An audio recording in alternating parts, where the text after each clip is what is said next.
I hear the crystal raindrops fall and the beauty of it all when the sun comes shining through. Ba ba ba da da da da da da da da da da da da. And I want to spend my life with you, just the two of us. We can make it if we try, just the two of us, you and I. Bath time. That was beautiful, Yabba. I didn't know all the words, but yeah, just the two of us, Mr. Bath time, Mr. Forbes, on this Wednesday evening, midweek. Bit of football on at the moment. I know many of the viewers might be watching the Arsenal game, but we are here, committed to the Man United agenda, and we're going to discuss. You know what, guys? This is going to be a fun show because we haven't really got an agenda. Man United have run out of ideas, so we're just going to kind of wing it in a way. If you've got any suggestions in the comments, we might go along with that. But when me and Bath Time get together and bump heads, all kind of madness can happen sometimes. So I'm looking forward to it. Bath Time, how are you feeling, bro? I'm all right. I'm still a little bit tired, to be honest. My recovery has taken a lot longer from bank holidays than it used to. I'm sure everyone else at home is knackered as well. But it's nice to get up early and see the sun in it. Like, it's getting light around 6, getting dark around 7:30. Yeah, it's fun times are coming. Indeed, summer. I mean, the amount of people complaining about the UK and all, but I think the summer in the UK is fantastic, especially in London. Actually, there's so much going on, so many activities, and always something to do at the weekend. The weather's nice, and it changes everyone's mood, doesn't it, when the sun's out? I always wish, like, I think I always play my better football when it's sunny. Like, the best days I remember, like cup finals in May when it's sunny, or early August when it's sunny. That's the sunny, you know. I just think the football is a different pace. If we had summer football all year round, the whole sort of speed of the football would change. The technique would change. Things would slow down, and we'd play at a better pace and a more technical thing. But when in the UK, we have to endure long winters and muddy pitches and cold and toughness and that sort of thing. It changes the mentality of our style of football compared to where you've played, like in South America and Spain and places like that. Don't you agree? I do, but I do quite like rainy football. I do have a real soft spot for sort of British football.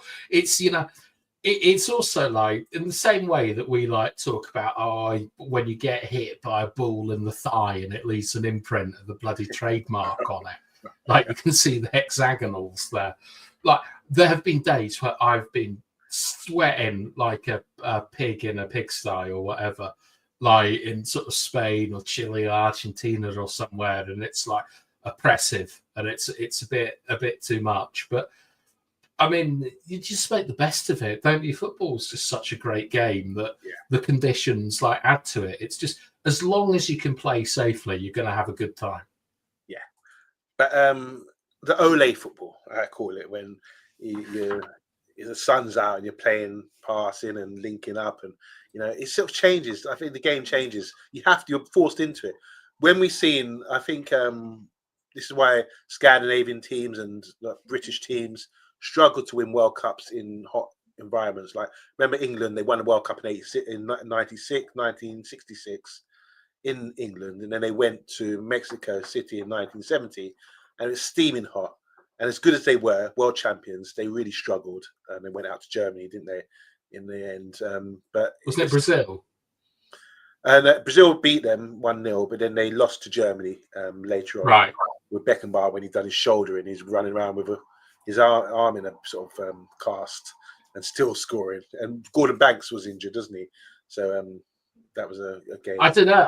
I saw the video. My dad used to have the video of it, and I remember the Brazilians had a goalkeeper called Felix, Felix the cat, and I liked that as a child. But I've told you my theory on that World Cup. But look, the football that Brazil played, I'm fairly sure that you can only play that in blazing heat with no, like, closing you down and things.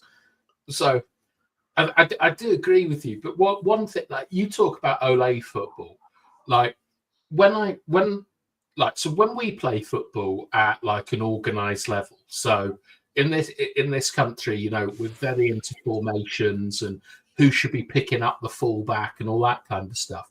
Like when I played in like Latin America, they really hated the idea of formations, to be honest. They used to use, it's called La Nuestra, and it means ours. And it is basically like improvised or on the football pitch, like who goes where and all this kind of stuff. And that's kind of like why you get, was it Carlos Alberto who scored a triple? Yeah, that's why you kind of get like fullbacks in crazy positions and stuff, because they don't really care about organisation. They think that that chance and creativity comes from randomness, and I've always quite liked that idea that you embrace randomness and you try and make something from it, like getting swept away by a river. Don't struggle, you go and you see where you end up. Let it take you. Yeah, let it take over. It's like taking a hallucinogenic drug. So don't fight it, just let it go, and whatever happens, happens. You know, you see people taking, is Mike Tyson taking mushrooms, and he says, "Don't fight it, just let it flow." You know, I wouldn't listen to Mike Tyson for advice on a lot of things. If you want to learn how to do the peekaboo style, sure, but the rest of it, not so much. Oh dear. I want to say hi to someone I haven't seen for a long time, and it's Brush. Sorry, how you doing, Brush? He says, "Smack that like on the way, folks." He's got his popcorn out. Brush, how are you, man? We haven't heard from you for ages. It's been a rough time at Man United. I know you're not into transfer talk or anything like that, but what is there anything positive that you got to say about the team right now? Big up to Steffi Griffiths saying car boot and garage sale combination, everything must go, even the car. She's saying there. Big up to Richard Hawkins in the house. How are you, Richard? And thank you, Stephanie, for the greeting. Thank you, Andrew Williams, for the greeting as well. Nice to see you. We've got Iron Titanium in the house. He's doing a scouting mission on Bilbao. I think he was the one that mentioned their game against Real Madrid, say they're very good defensively. We've got Osherman from Richard Hawkins. Which Osherman are we getting? Is it Donny Osman? Osherman, yeah, good one. Jimmy O'Malley. Very good. That's good. I like that. I like that one. Stephanie Griffiths is saying substituted Bobby Charlton when we're 2-0 up versus the Germans. We ended up losing 3-2 in the quarterfinals. Really? Yeah, that's how it went down. Exactly that. Was there something in that World Cup as well about Bobby Moore getting arrested for nicking stuff? Yeah, there was. I'm just trying to remember the story. Because you told us the story about the dog, didn't you, in '66? Yeah, but this one was about he was supposed to have pickpocketed something, or he was accused of stealing a purse, maybe, or something like that. Really scandalous story. I mean, imagine that. Bobby Moore stealing. Why would he have to steal? I just want to say, yeah. Have you ever been pickpocketed last time? Yeah, I lived in Latin America, mate. So, do you remember? I mean, what happened, and what did you do afterwards to avoid those sort of things happening to you? It was outside of a well-known tourist attraction in Santiago, and it was probably my first 2 weeks of being there, and I thought I'd better go and have a look at all this rubbish in the middle of the city. And like, if you go to Spain, for example, like Chileans are the kings of the pickpocket. Yeah. Like they've got like whole mafias running on like the metro and stuff. They're world class at it. And someone asked me the time, and I wasn't interested. But that little distraction, someone else came and took they took a wallet off me. But to be honest, I had nothing in it. Where was the wallet? In your pocket? It was in my back pocket, but my real wallet was inside my jacket pocket. And did you know at the time, or did it took you later till you realised it was gone? It took me later. And the thing is, I prepared for it. Like, and I'd been told that like you will get done if you go into the centre of town. So I had a dummy wallet, which is what they lifted, but I didn't realise. And like for I'd say 10 minutes.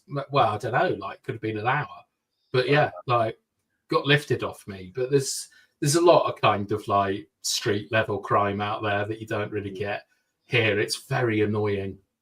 I think people were saying, "Why are you having this conversation? It's got nothing to do with football." But there is, I will come to it. It has got something to do with football. Today, I met a girl in the street, one of my clients, and she was crying, and she said she'd been pickpocketed by Romanians in McDonald's. So they distracted her, same thing, and she had her keys hanging out of her pocket or something. They took her car keys, and she left her car in a bay, and she ended up getting tickets and everything. So I don't know how she can resolve that one. She called the police. And then also, I've been warned walking through the town. You know these guys on fast scooters now. You know these really fast scooters. Oh, yeah. They're snatching stuff. So you might be walking. A lot of people walk around on their phone, looking at their phone, and you realize when you've got your phone, you don't grip it tightly enough. You don't have good control over your phone. So it's easy if when you're holding your phone, you're not holding it super tight, and that's when they can just snatch it off you and zip down the road in a scooter. So I'm walking down, like you do your drills, dribbling through cones and that sort of thing, keeping the ball controlled tight. Now, if I got my you phone, going like Jason Bourne down the street, exit routes. My phone is my football, and I'm keeping it tight control, nice firm grip. And if anyone wants to tackle me or pinch the ball or pinch my phone, I'm going to do a Jurgen Klopp and retain that in 6 seconds with my best sprint, or I'm going to keep the ball really tight to me, and then that will avoid someone even trying to tackle me. But yeah, it's quite rife apparently now in London. There's a lot of stuff like that going on. So guys, be careful. Keep your phones and everything quite close. Luckily I've got a little, not a bum bag, but like a overall bag, small bag that I keep zipped up, and I put it on my front. So if anyone wants to try kangaroo. Yeah, exactly. Anyone wants to try that, they'd have to go in, zip it, and get so close to me. The other day, I'm still talking about the other day, like I'm a big guy, and I don't use it. I'm quite smiley, gentle, whatever. And the other day I was somewhere, where was I? I was queuing up for something, and this guy was just too close to me. Like, and I turned around, it's like a little Arab-looking guy. I said, "You got a problem?" Like, because he was right there. It's like literally there. It was in a queue or something. I said, "You got a problem?" He's like, "No." I think, why is this guy so close to me? Then it made me think, maybe he's trying to pinch something, as they do. There's techniques to that, But yeah, that's my warning to you guys. Be careful when you're out there. Try not to get. You never been done on the tube? No, I've never been done. I think people think twice about doing me, to be honest, because I'm quite tall and everything. I think people think, because I would try to whoop someone's ass if they did that to me. I really would, there and then. You been done on the tube? Yeah, I've been done on the tube in Italy a few times. What's happened to you? Just being like being pickpocketed. Like in certain countries, you're more likely to get done. And I obviously look like an easy mark, so I've been pickpocketed 3-4 times, I reckon. Oh, good. Wow. Just a few comments here about pickpocketing. We've got Richard saying he always keeps his wallet in his front pocket. Yeah, just a good way to keep it tight. My dad told me a Spanish man pickpocketed him into Chile. Oh, right. Wow. So you're right about these Chileans. Did Bathtime eat chili in Chile? Probably. He wanted to. I was eating what I wanted back then. You can just eat what you want and play football, not worry about it. But now you're good with your diet, aren't you? You're quite strict about what you put in. Yeah, but I mean, I was out of control, like diet-wise, when I was 19 or 20. I think when you're young, you think you're Superman, don't you? A lot of the time, things you can get away with, with your diet and things you drink and smoke and take into your body. You think you can recover quite easily, but as you get older, it's so much harder to sort of maintain. Someone like when you look at someone like Wayne Rooney, you were talking about Ashley Young backstage. Ashley Young's had a good career, hasn't he? But he's 40 years old. He looks like a young That's guy. incredible. I think I've told this story before, but I went to Alton Towers when I was like 13 or 14 or something, and I saw Lee Hendry, Gareth Barry, and I think it might have been James Milner. I can't remember, but it was definitely Barry and Hendry. And Hendry was loading up with the Mr. Whippies, and Gareth Barry didn't have one.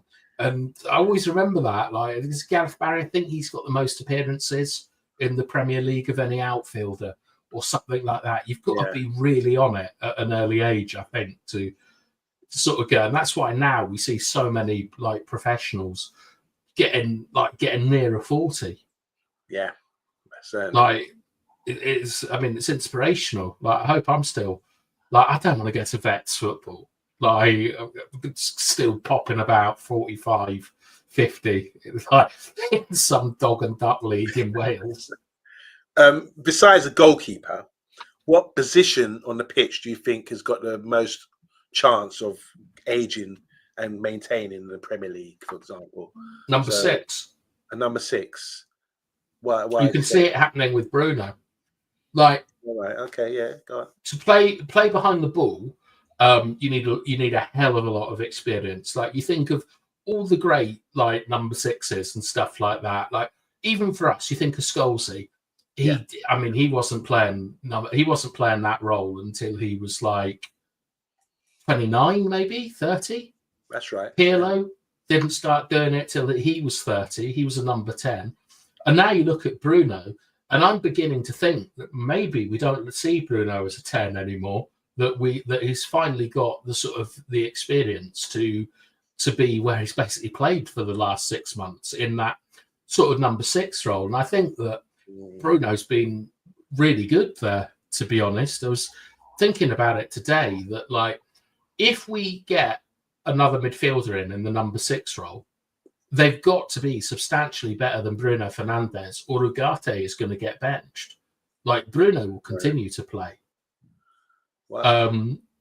So yeah, I think saying that someone who's 40 years old, if they keep themselves in shape, if they could play in that sort of number 6 role, they got a good opportunity, more so than a winger or a fullback or centre back or anything like that, of maintaining with the age. Yeah, I think the problem is that in modern day football, you look at a centre back, and it's absolutely crazy what is being expected of centre backs now. Like, they've got to have like not just like pace, but sort of like running power to be able to sort of consistently recover those spaces in behind and be aggressive while they're doing it. They've got to be able to sort of pass the ball. Like, they've got to be able to move quickly, even carry the ball a lot of the time, like, and all this sort of stuff. But with the number 6, basically all you have to do is keep your position and not lose the ball. And so it's a position that I think you can play for quite a long time. You look at people like Toni Kroos, who were doing it at Real Madrid at the highest level, right, walking through games and stuff like that. Even Modric is more of a shuttler, but you can see he's tried to sort of get into that role. But personally, I just don't think Modric really enjoys it that much. I think he likes to be a sort of high volume passer, and that number 6 role is either you're shuttling it out wide or trying to find a gap, or you're banging it to the wings the way, Scholesy did. There's not a huge variation in what you can do with the ball. And I think Modric is more of a kind of connector player. I think when you look at 1990 World Cup, Lothar Matthäus was the man of the tournament. He lifted the World Cup in 1990 in Italy, and he's the dynamic midfielder. And then when we played Bayern Munich in the final in 1999, by that point, I think he was like 36, 37, 38 years old, but he was playing a sweeper in that sort of libero sweeper role, Beckenbauer role. And he could do it because he had 2 giants with him, and he was the guy bringing the ball out and carrying the ball. But with all his experience, he'd lost the energy to work playing midfield, but he was able to drop in that position and be a good instrumental player. Gullit did it as well, didn't he? Who? Oh, Gullit. He started as a sweeper, but he was always in the end. Didn't he play for Chelsea? He was a sweeper for Chelsea. It's like, to be honest, if you are mobile and in good nick with technique, and you got the ability to read the game and all that kind of stuff, I think you can go for quite a long time. Like Keno always talks about how if he'd been a bit more disciplined in his youth, he felt he could have continued like for a lot longer, because whilst I wouldn't say that playing behind the ball is easy, most of it's in your head. Yeah. Like it, whereas like, so when we think of someone like Xerxes, like I've often wondered, I've never said this out loud, I've often wondered if he might be more suited to playing deeper, because he doesn't have the athleticism for what you need in the final third, but he's good at receiving the ball and he's good at popping it off. And like I can definitely see him later in his career being a bit like a sort of Jorginho or someone like that. Oh, wow. Or Thiago at Liverpool, who was another one like that. He might find that lack of athleticism, it serves him better, like go into a sort of number 6. Then you got somebody like Teddy Sheringham, who was never really athletic, but he was able to play late into his late 30s, maybe early 40s in the Premier League as well. But his game never changed really. He was never had electric pace or anything like that. But he maintained his position as a forward, a centre forward, into his later years and in a high level. So that was, I think that's because same as Thomas Muller. Like it's kind of about their understanding of space. I think like everyone knew that corner where he was going to arrive on the edge of the box and sort of side foot volley it or whatever, the Sheringham corner. And yet he was still able to do it over and over again. And it's got to be something about sort of reading the game and arriving in that space at the right time. So because I'm not too bothered by players' ages. We discussed it the other day. It's more about their effectiveness. And when you think about like what's going on today, because like in the news today, there's only really sort of 3 stories, I think. One is that Rashford isn't deciding his future until July. That means he's going to come back to us.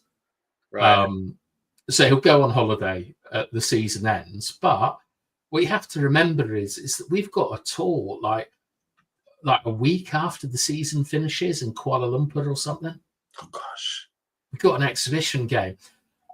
Part of me wonders if there's some contractual obligation for the club for Rashford to feature in that, or to sort of drive ticket sales. But Rashford says, no, I'm not going to make a decision on my future until after July. This could all be bollocks, but it's not inconceivable that 20th of July Rashford is training at Carrington. Wow. I've read something while you're on that story. I don't know if you guys in the comments have heard, but I've read that the headline was, and I didn't read the small print, but the headline was Rashford will not return to United to play under Amaran. Something to do with Amaran. So their relationship maybe, I suggest, by the headline is breaking down. But from what you're saying as well, he has to return from a loan, doesn't he?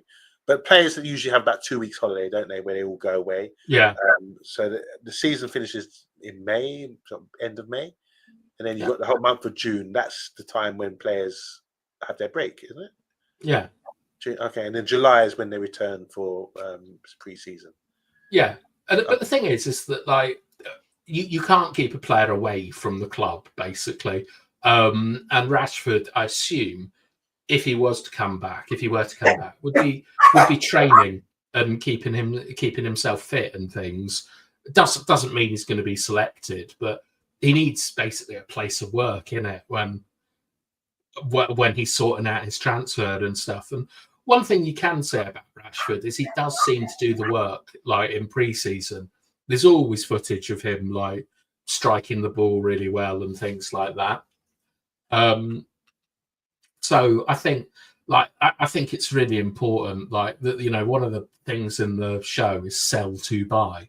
Is that I don't believe Rashford for a minute when he says that he's not going to make his mind up until June or whatever.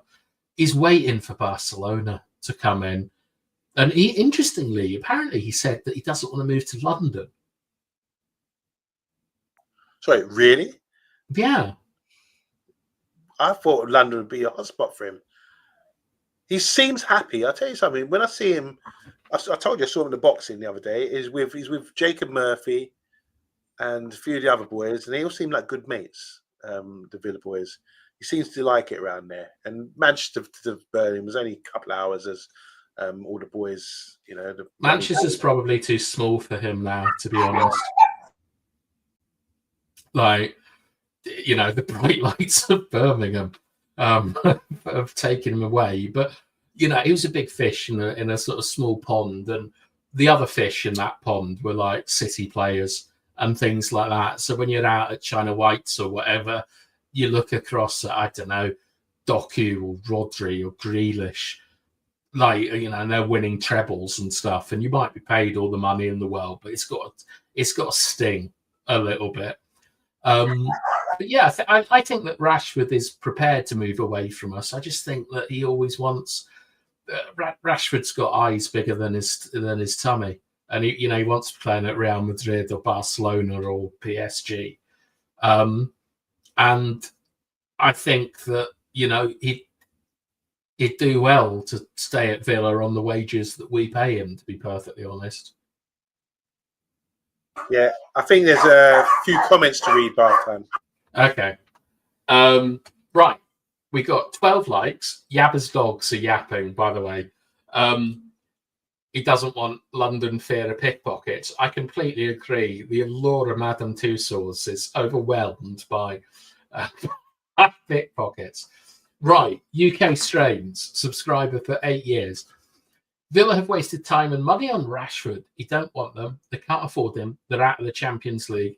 Wasted the 200k wages they're paying.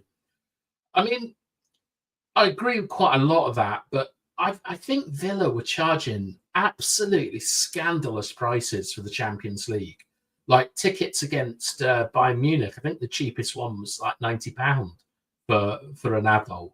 They'll have made an absolute bucket load out of the Champions League, and they may be able to afford him. My concern is that Marco Asensio has performed a lot better than Rashford has, and that they might want to keep him more. And don't forget, they got the John Duran money, which was massive for them. So I think they're all right with money, but I agree with you that they might look at Rashford and think we should have had a better return. But then again, he did kind of ignite for 10 or 15 minutes against PSG. He hit the bar or something, gave him an assist. I'm not sure. I imagine that Villa would love to have Rashford, and that it comes down to money.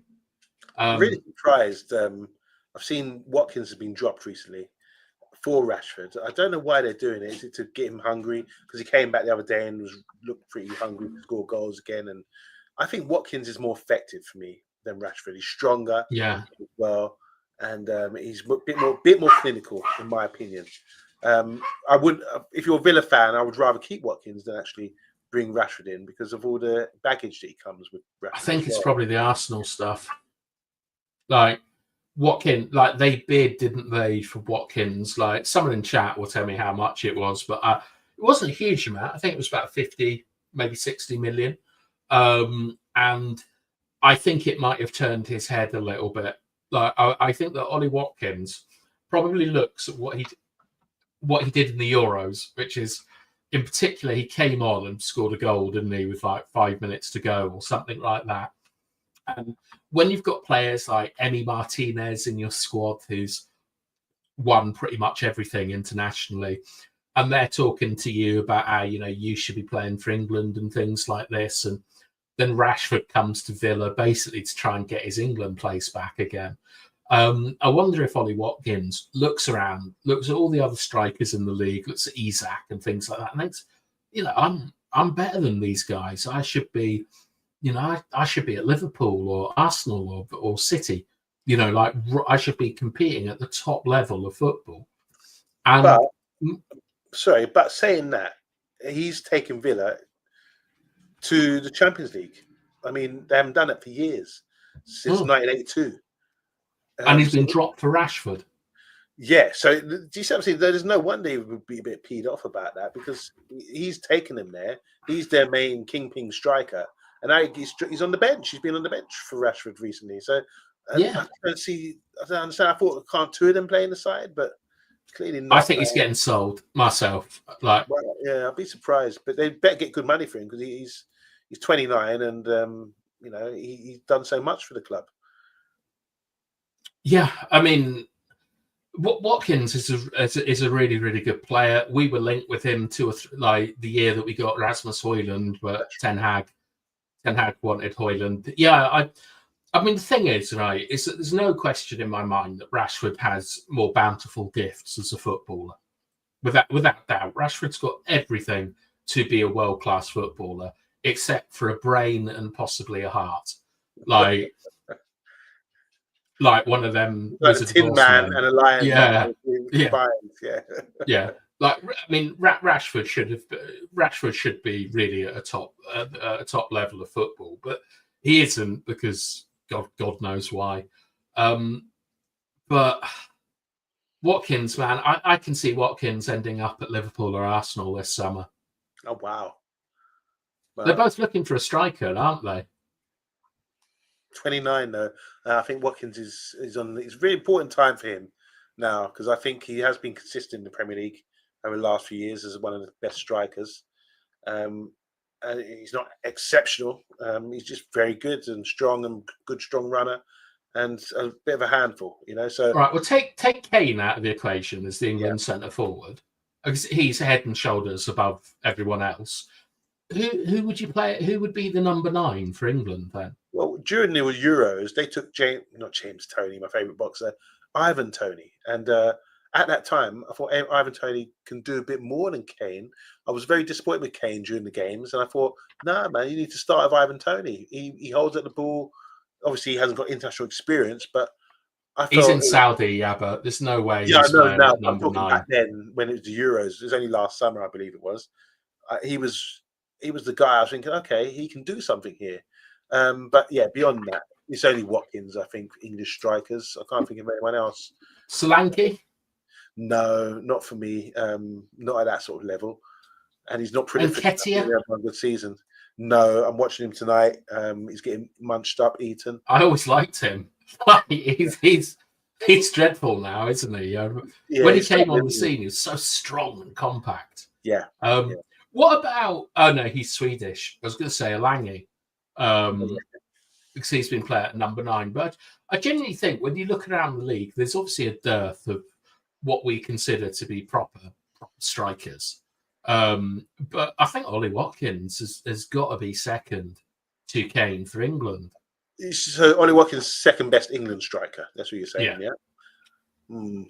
And I think he's probably... I think you can make an argument for him being 3rd or 4th best in the league without any difficulty. You've got Haaland has got to be like number 1, and then you're looking at Isak. Yeah, I'll give Isak the nod. And then who you got? You know what? You're on the money here. Yeah, I think Watkins has to be considered top 5 in the Premier League. Consistently over the last few years, he's been that good, Yeah. I have a little metric when I think about strikers, like in sort of how I judge them.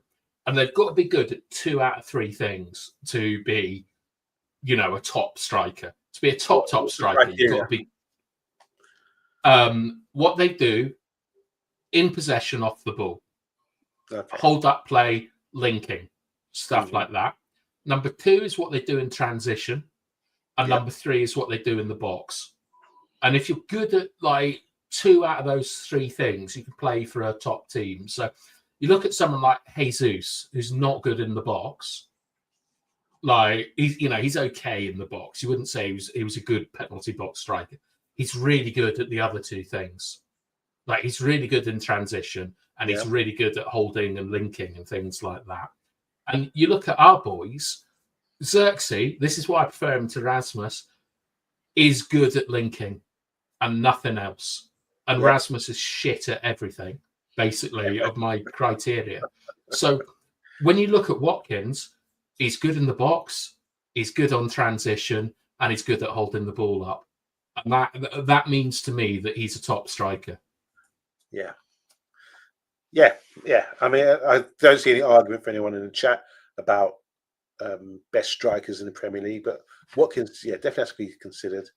And looks like, as you say, in bath time, he could be on his way out of Villa. I doubt he's going to come to Man United. People are talking about, why can't we swap him for Rashford or that kind of thing? But that would be, at the moment, he's playing Champions League football. He's playing at a higher club. I think one of the performing clubs at Arsenal, Liverpool, like you said, maybe would be a better option for him at the moment. But yeah, Watkins, if he's top 5, I mean, look at the damage he's done to us. But it's just on his work rate, his running power, his strength, and that's what makes him very difficult to cope with.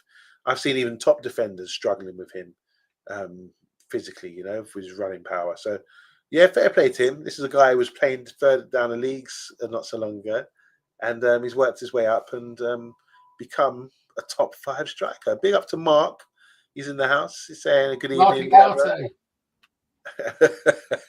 And he's saying big up to all the chat as well. Nice to see you, man. Nice to see you, Stephanie. She said, fox in the box, chicken in the coop, wolf in Wall Street. She's having a good giggle to herself. Farm 94 saying only a fool would buy Rashford, and only a bigger fool would pay him over 300,000 a week. That's Farm 1994. Yeah. Interesting that. I just want to touch on something, bath time. Do you mind if I just, no, talk a few things? Because I've been doing a bit of research today myself, and a bit of news here. And I don't know, look, because there's so much coming out at the moment. I don't know how you feel about it, because you're the one who knows about the finances and what we can spend. But it seems to me, if we win the Europa League and get in the Champions League, our fortunes could change, and then we can look at more big time players. So Man United have drawn out a 2-man midfield wish list, which includes Newcastle's Bruno Guimaraes and Crystal Palace's Adam Wharton.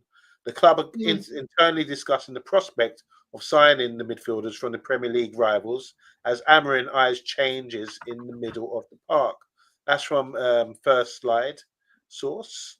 How realistic is that? And I've never really asked your thoughts on Bruno Guimaraes. What do you think of him as a player? Yeah, I think he's good. He's obviously sort of very physical and stuff. And I suppose when you're looking at midfielders, if you've got a criteria for strikers, you need them for midfielders, and you kind of separate midfielders into those who progress the ball by passing or those who progress it by carrying. Right. And so Adam Wharton is definitely a passer, sit a little bit deeper than stuff. He can get stuck in. He's quite strong. You always laugh at me when I say it reminds me of Seth Johnson, the Derby County player. Guimaraes is a little bit of both, which is always good. But you have to remember that he's in a sort of a club. Like he's got Joel Linton and he's got Tonali around him, and they all work really well with each other.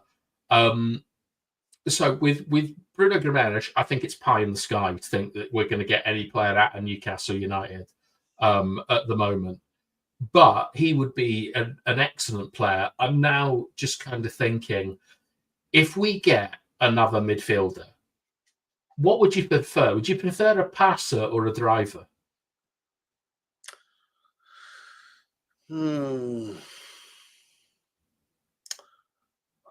I prefer a passer, because I think the drivers could come from the 210s in this system, as we were discussing yesterday about Cunha or someone like that, someone who could go ahead of the play off the ball.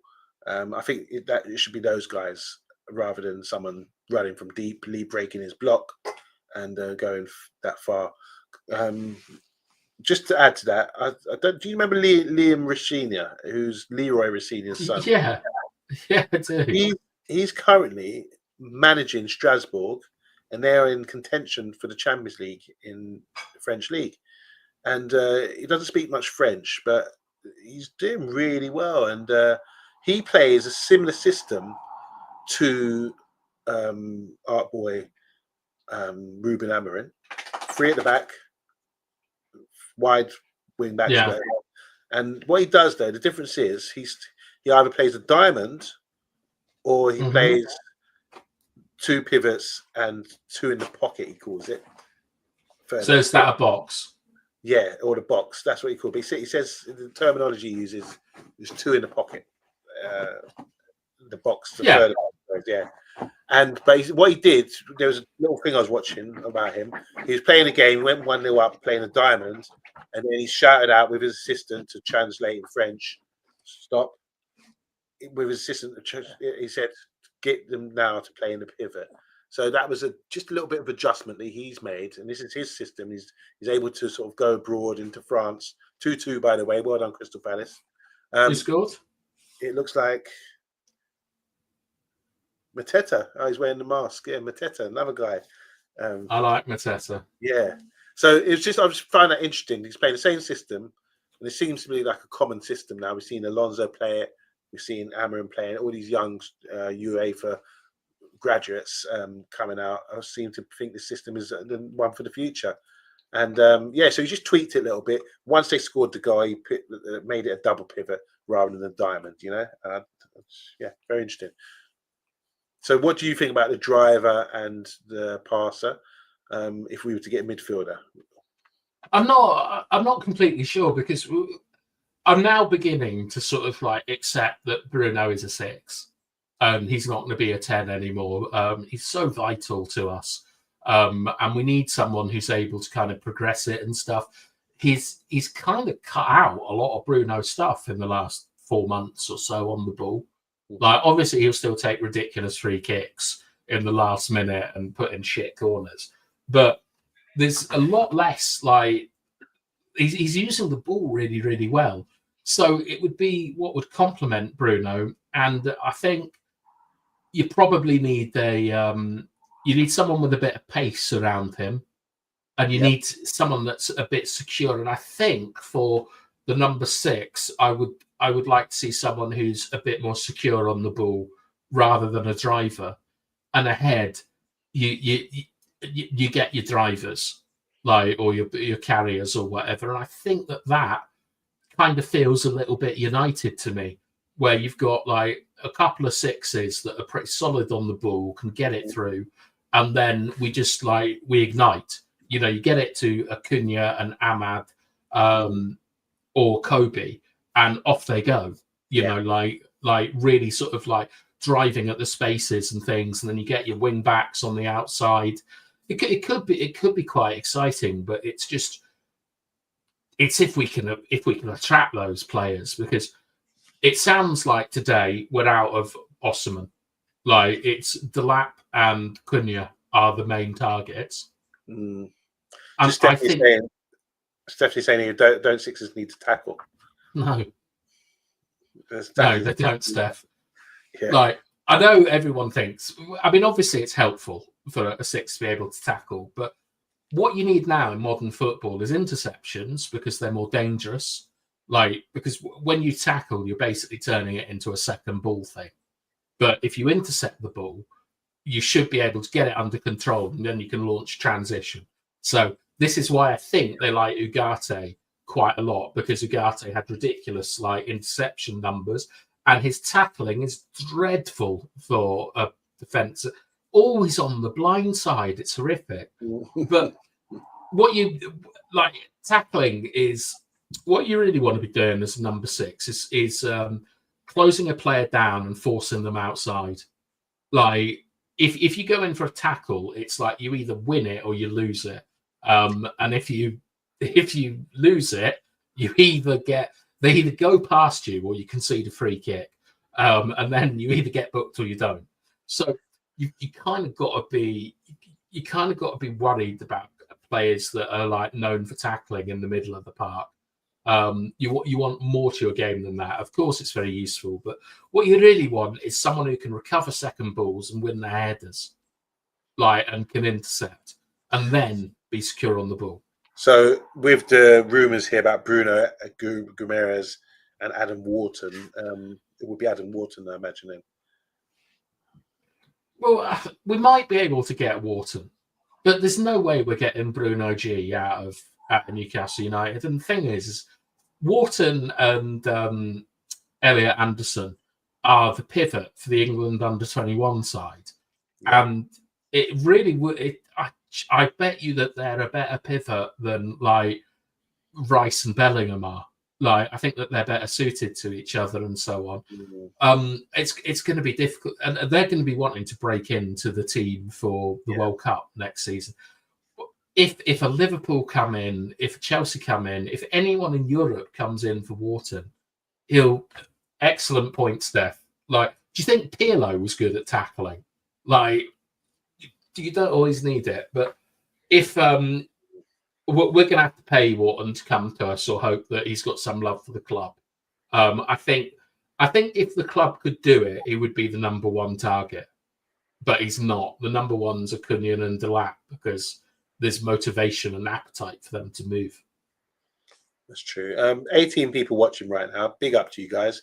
I know the game's nearly over. Arsenal currently, I think if they draw in with Villa with a few minutes left, this could be Liverpool's title. I believe they can win it on Sunday with this line. Sunday, I think. Oh, there you go. So, yeah, well done to Liverpool. Looks like they've done it now. Want to say big up to Mark is saying my favourite was On the Buses. I'll have you for that Butler quality. Good bants, good laugh. Old school 70s comedy. Couldn't tackle a fish shopper, says Richard Hawkins. All right, next one, just a quick one. I'm just going to run through these bath time. Right. We got news here that Victor Gyökeres stars with his goals and assists for Sporting last night. He helped beat Rio Avenue, or whatever they are, 2-1. This is a few stats for you. 16 goal and assists in the last 9 games. Wow. 48 goals in 47 games for Sporting. 57 goals in 53 games for club and country. 72 goals contributions in 53 games in all competitions. And if this club is serious, we need to go all out for this guy. And that's from Fabrizio Romano. Wow. Well, he said we need to get... Fabrizio Romano said we need to go all out. No. I said that. But it's from Fabrizio Romano, the actual data. It's once again just highlighting that this guy scores a lot of goals and has been prolific. Bas Dost did this in Portugal. Mario Jardel did this in Portugal. Like, he'd be a sort of decent player, but you do worry he could be another Anthony if we went for him. And because I'm basically 100% sure we're not getting him, I'm going to poo-poo him as a signing that he hasn't made it in our league. You know, he was a pretty average forward at Coventry City. And it was just the genius of our manager that's got him here. So let's give him a better base to work with.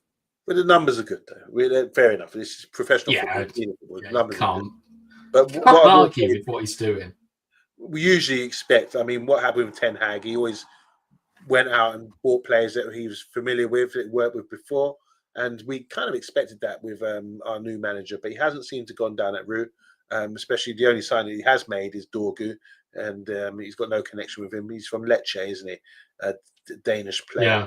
Next one, quickly. Chelsea have joined Man United and Man City in the pursuit of Rodrigo, the Real Madrid winger, and are prepared to spend about 100 million on the Real Madrid winger. Jesus. Now, there's a lot of news because obviously Real Madrid have been knocked out of the Champions League, God forbid, but that means a lot of waving of the white flags. I think they're talking in Real Madrid of time for a change. So there's a few players on the fringe there that could be available, and one of them apparently is Rodrigo, because they're going to be firing up and getting other players in. So he's a talented player for sure, but 100 million is a lot of money, and I don't know if Man United can compete with that so far. So Rodrigo, he's talented, isn't he? You've seen him play, haven't you? Yeah. He's obviously a good player, and I think he toes the line quite well. He's more of a sort of like a sidekick to the sort of Vinny, Mbappe, Bellingham like main act. We've got good history with Real Madrid doing deals in recent years with Varane and Casemiro. I don't think that this is going to happen, and I don't think that we should be allocating those funds to just like one player. Like, where would he even play? Like, he's not really a 10. He's definitely not a 9. Like, we're not going to bring him in to play right wing back and then watch him get benched by Delo for the season. I don't see this going anywhere myself. Yeah. Well, that's enough for me. That's all I've got. The other ones are just a bit poor, just boring stuff that means nothing. But just because Mateta's just scored a goal against Arsenal to make it 2-2. The Tyrant's saying bring him in. Now, this is a guy who has got double figures as well. That would be his, I think it's his 11th league goal, and he's been out for a period of time this season. So he's started to be proven as a striker in the Premier League. I know you like him, Bathtime. We did have a show with Mr. B, and we said he was a realistic signing, we said, but we were sort of 50-50 about him, if I remember. But he is somebody we will be considered, I'm sure. Look, any decent striker that you get into United that is even average at my 3 criteria will improve us tremendously. Like Xerxes and the other one, Rasmus, they've got 6 league goals between them, I think. 6 league goals. So bad. Yeah. Jesus.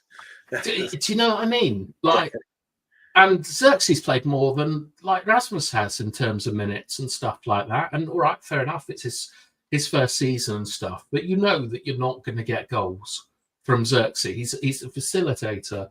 And, you know, in a decent team, he would be a squad player that you bring on, like, either to see a game out. He'd basically be used the way that we use Ericsson. He'd get like 15, 20 appearances and stuff like that and be a kind of fan favourite on the side. But Mateta can hold a ball up. He can stretch a defence. He's a problem in the box. And when you look at the Premier League, I think that there are probably 7 teams that it's going to be very, very difficult for us to finish above next year. Like Liverpool, Arsenal, Chelsea, Newcastle, City, Aston Villa, Forest, and City. That's 8. 7. Is that 8? That's 8. All right. Well, one of them will fall off next season, hopefully. But I think, I think that Bilal is right. I think if you get Cunha plus Delap or Cunha plus Mateta, it's not that much of a stretch to go up to 8th position. It's those players at the moment. I don't think that they can break us into that top 8. But I think that they can get us there.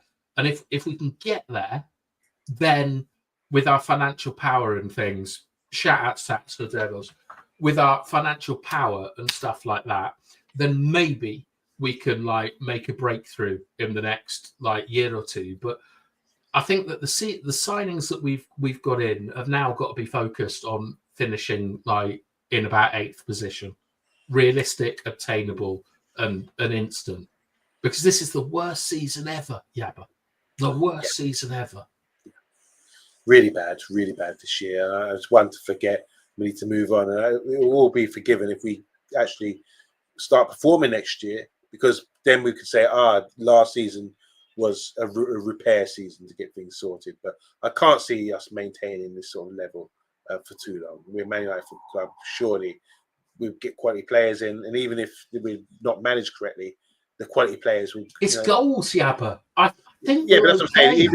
Even if we're not managed correctly, a quality player like will score a couple of goals, and we wouldn't be in this position. We'd be a bit further up, but you know. Yeah, Crystal Palace are gaining a point on us again. I mean, in 12th place, but with this draw today. Don't worry about 12th place, Yabba. Worry about 17th, 16th. Like our games are wild that are coming up. They're all very difficult, but I think that that this might be the worst Manchester United. It is the worst Manchester United side in my lifetime in Premier League history. But I think a lot of it is down to the fact that our forwards are bollocks. I think that if you put even an average centre forward like Danny Ings in that team, or just someone who can make a difference in the box and get you 12 goals, which is not a huge amount. That's like 1 in 3. Like, the Lap's got about that for a relegation team. That's right. Then we'd be in a much, much healthier position. But Rasmus, Xerxes, and you kind of have to throw Obi in this as well, as he hasn't scored. they are dog shit. Like at scoring goals, it's just Bruno that can consistently score goals. Bruno is fantastic. You have to agree. And Ahmad. What a player! What a player! Tactical Devils, how you doing? He's saying here, would you be open to targeting some under the radar signings we haven't been linked with yet? If so, who comes to mind? I just want to throw someone out there. I do sort of watch. This better not be Angel Gomez. He's definitely under the radar because he can't see. He's only 5 foot. But there's a player in River Plate right now. He's got made his debut at 16 years old. He's a left-footed playmaker, can play in a number 10 or can play out wide. I can't remember his name, but he's played now about 5 games for River Plate and really, set the world on fire with his performances. So he's someone I think. I mean, if we got access now to South American players, we can sign them.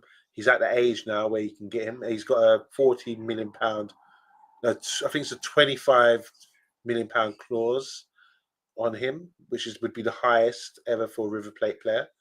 And I think a lot of clubs are looking at him because he's blowing up. Got a lot of old boys in Argentina as well, like Cavani. Cavani's out there. Herrera, of all people, is out there. And Sergio Romero are all playing for Boca. Oh, wow. I didn't realise that. I thought you meant Newell, old boys. No. Okay. So, no. I mean, like ex-United players are out there. All right. So anyone for you under the radar that you've seen in the Championship or someone you think, oh, yeah, this player? I don't watch Championship football. I think like it would have, for me, I think that the way we get back is signing players suited to the Premier League. So it would have to be like Premier League players. I like a couple of the boys at Fulham a lot. Like Calvin Bassey, I think is a solid centre back and he's left footed. I like Robinson. I like Tyreek Mitchell at Palace. I know Mr. B's got that family connection with the Mitchells. No one really comes out. It's like I'd like to see if we could maybe get Anana out of Aston Villa. It doesn't seem to sort of play enough. Like I think like Trevor Chalobah is someone I would really, really like at the club. You love that guy. I do love him. Yeah, I don't know why. I've never understood it. He made a mistake the other day, a big boo-boo again, but it goes under the radar with you. But yeah, those are players you mentioned there. They're definitely under the radar. The ones you wouldn't Sets the goalkeeper at Forest. All right. I just saw him the other day for the first time. Didn't realise who he was. He's pretty good. There's lots of good players. Like, I like that Tavernier that plays for Bournemouth as well. I think he's a nice player, but I mean we really kind of need forwards. So is there an underrated forward in the league? They're talking about the guy from Bournemouth, Semenya, his name is, but I just think he's big and strong, but nah. And Brighton, Rioro up. Say again. He was the guy that absolutely had Yoro on toast. Oh, really? Are we playing Bournemouth then? Yeah, but apparently he's been crap since then. But do you not remember? He absolutely did Yoro all game. Oh, the one I remember is from Southampton, long winger. I think you're not referring to the guy. I might be referring to him. Okay, yeah, the little guy who tore him up, new arsehole. That was the one. But Semenya's the guy, big set guy from Bournemouth, who's a forward. I'm not entirely impressed, but what do I know? I don't get to see I'm not either. I saw him play against Man City. That's definitely this one. And he was dreadful. Genuinely, he looked like he was out of his depth in the Premier League going against Dorgu of all people. So I can't. I mean, the real one that I think is underrated, but we've got no chance to get him is Elliot Anderson of Forest. Like genuinely, that guy's a top player. Yeah, he's class. It was at Bristol Rovers not so long ago on loan. But he's a true Geordie through and through, and they let him go. Tactical Devils. Yeah, I watched this guy the other day when they beat Stoke 4-0. They're 4-0 up at half time or something. Ended up about 6-0, I think. But this guy scored a brace or a few more goals than that. And the first time I've seen him. So that's someone who's definitely under the radar. I've seen him the first time. Is Obviously, he tall? he's quite tall. Not giant, but they said during the game he had less touches than anyone else, but his touches were in the box and he scored. But they were overwhelming. They were overwhelming Stoke. I'm not qualified to talk to him. Tactical Devils, maybe you must know a bit more than me. Well, I like this one. I'd definitely take Conor Gallagher. You know, I'm a big fan of Conor Gallagher. Yeah. And I'd definitely take Yates at Forest as well. No? You know what? It's for me. It's just the caliber. You just don't expect it. Maybe I'm living in the past, but I think Yates has played like lower divisions and come up through the ranks and very physical and strong, and he's got. Where did we sign Owen from? Oldham. The Oldham were in the Premier League at the time. Oh, were they? Fuck, mate. Yeah, or the first division or whatever it was back then was the first division. Yeah. I mean, just to say, credit to players. Jacob Murphy from Newcastle, he's persisted, and you'd think like Almiron and all these guys would be ahead of him, and Saint Maximum. He's worked, and because of his attitude and professionalism, he's remained, and he's scoring goals in cup finals, and become a legend for them. Yeah, but you wouldn't consider him. You consider that he'd be replaced by now. But so are you being slobby then? Is this the issue that you still? Yeah. But no, my point is that if players are like you mentioned Yates and these guys, and I was being a bit snobby there, I'm just in jest, but I'm referring to Jacob Murphy at Newcastle because the reason he's persisted and outlasted Almiron and St. Maxim and all these guys, because he must be a diehard, great trainer, real professional, and someone can be trusted upon. So that's probably why. Look at Joe Linton. Yeah, good. That's another good one. Yeah, exactly. It's an absolute joke, wasn't he, when he first came and redeveloped himself into a sort of a number 8. Like maybe something for Xerxes to look at. My number 6, Joshua Xerxes. Well done, Iron Titanium. That's funny. We should sign Reggie Yates instead. And Tyrone's saying here, yeah, but Adam Waterson was immense tonight. Yeah, I'm watching right now. I'll be very surprised Liverpool, City, and Arsenal don't go for him. Should be starting for England. Okay. It's quality. Yeah, bath time. I think it's almost like a notch time. Anything you want to discuss, non-football related or just in general? I mean, boxing's on this weekend. Who you got? Well, I mean, the most interesting thing about that is Eubank Senior. Yeah, talk to me. What are you talking about? Well, there was that. I didn't see it, but like, did Eubank Junior smack him with an egg?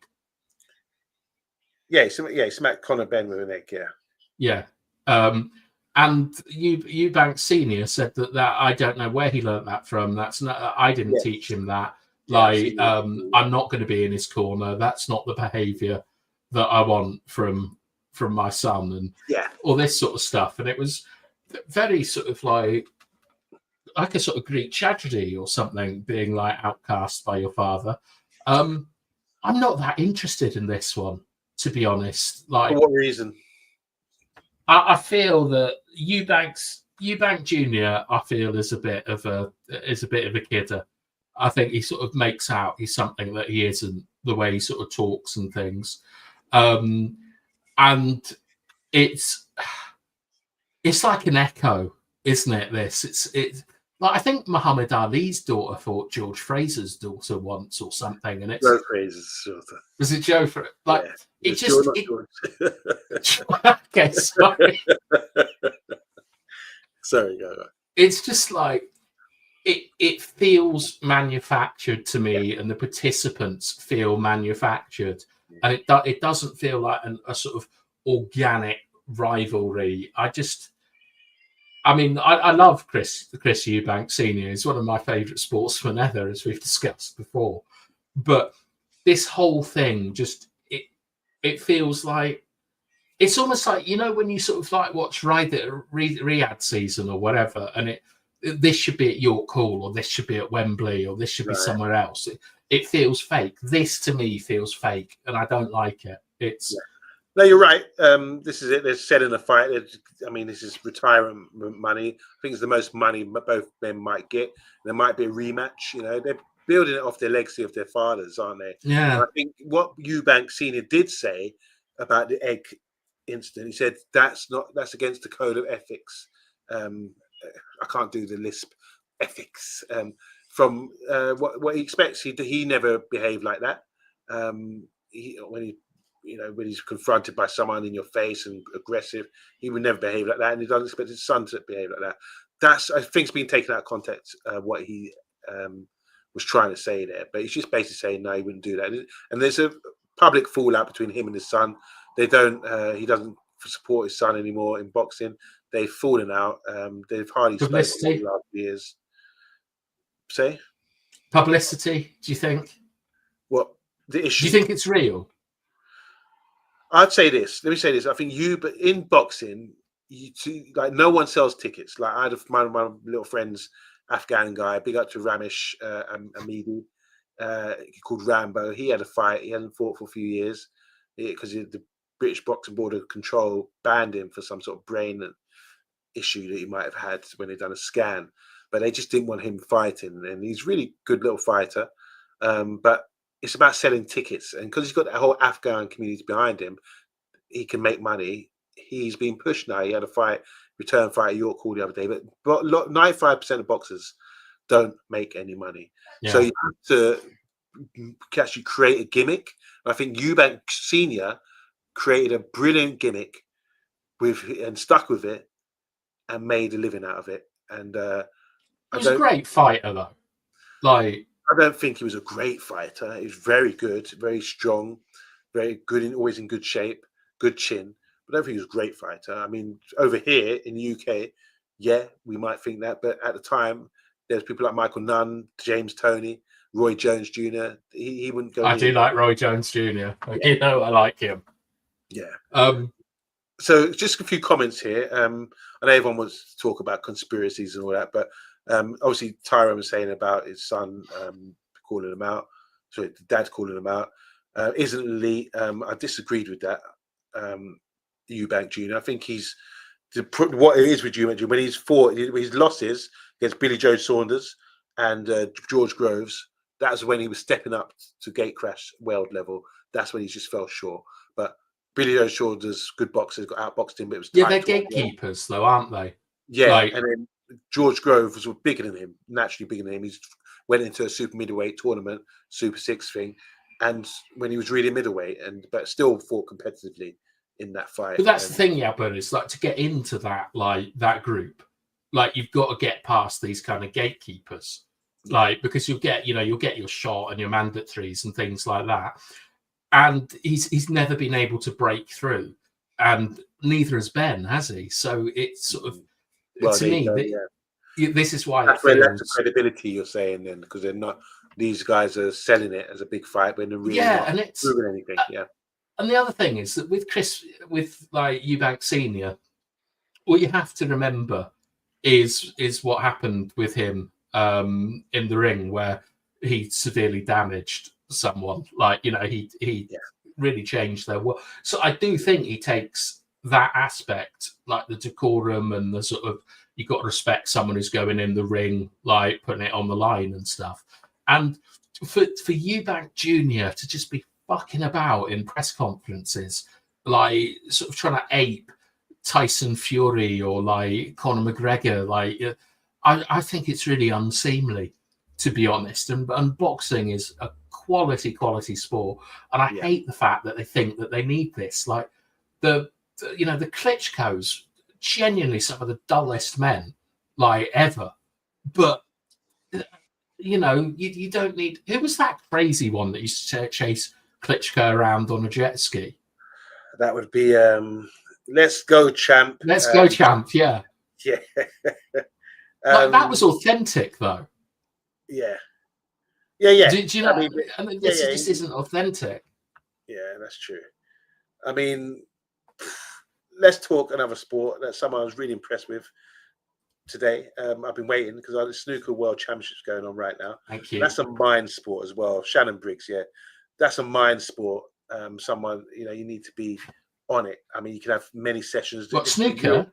This is the real test, the Sheffield Crucible, because you can play a snooker. Some tournaments you play to best of 10, so first or best of 19 in the final, which is quite a short game. But in this tournament, you have to play the best of 25 in the semis and in the best of maybe, I think it's 35 frames. So the first of 19 frames or 17 frames or something. It's really long. It's taxing, and you have to be a match play player to produce the best. So with snooker, what you've seen over the years, you had the Stephen Hendry era, Steve Davis era, but since Stephen Hendry era, no one's really dominated. Ronnie O'Sullivan's one of my favourite players. I don't know if anyone likes snooker here, but he made a quote. I don't know what you think about this, Bath Time, but he made a quote before this championship. He hasn't played in many tournaments. He hasn't played since December, I think, and it's dropping out of tournaments left, right, and centre. Been practicing at home, entered into the World Championships, but he's come in saying, look, he's always had a bit of mental health problems and that sort of thing, but he's come into the tournament, maybe, and I just wonder what you think about this, protecting himself by saying, oh, well, I don't expect too much from myself. I haven't really been playing. I haven't practiced. I don't know. I get nervous. I've got my head down. I don't feel like I'm ready, can face. So this is him coming into the first round, a 7-time champion, sort of talking himself down, And then I've seen he's gone through today against Ali Carter quite comfortably. I was watching it at work, sneakily watching it at work. But what do you think about that sort of talk, right? Talking yourself down when you're an absolute class player like him, who I think is genuine, one of the best sportsmen we've ever produced in this country, talent-wise. It's very interesting because obviously with sort of sports psychology, the three big things that basically the majority of studies come from are golf, darts, and snooker. Particularly about things like the yips and stuff like that. And one of the strongest findings in sports psychology is private practice, public performance, with the idea being that you rehearse the mechanics, just like us doing keepy uppies or hitting the crossbar or practicing like repetitive motions. Yeah. But what gets your performance to the next level is what we call arousal, that most people would call pressure. And traditionally, the top sportsmen thrive under pressure, but it produces their best performances. So I think it's quite interesting that someone like Ronnie O'Sullivan, who I think would have, you have something called your beers and your bars, which are like sort of like how it's like kind of similar to, I suppose, flight or flight. Yeah. It's how you respond to external pressure. Yeah, exactly.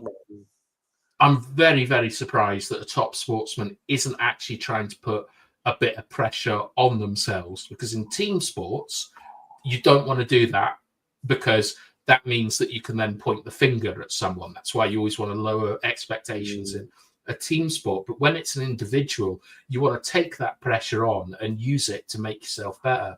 So I'm quite surprised by that. But how old is the guy? He's 49. Right, he knows himself, and he's doing what is best for himself. And I suspect that all of the problems that he has outside of sport is probably his response to stimuli, like looking for it or needing it or whatever.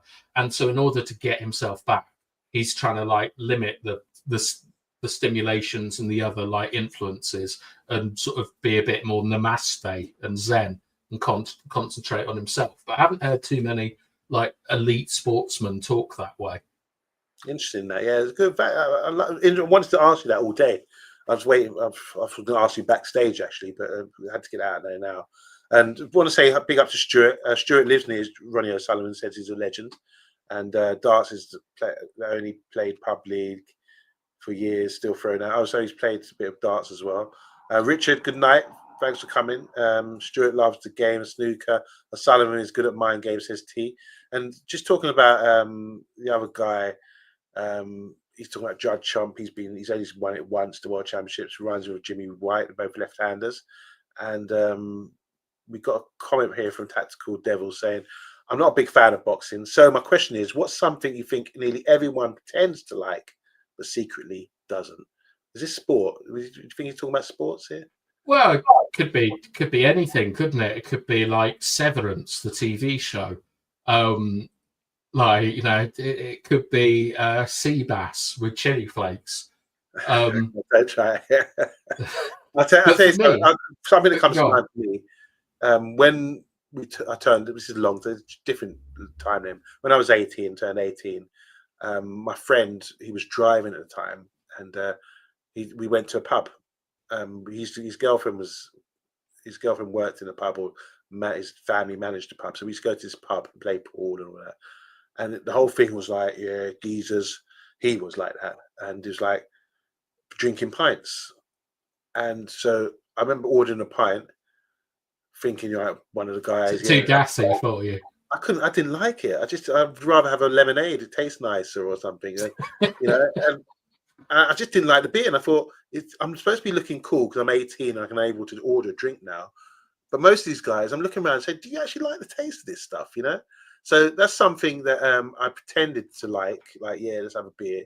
But I secretly didn't. I've never really liked lager or drinking beers.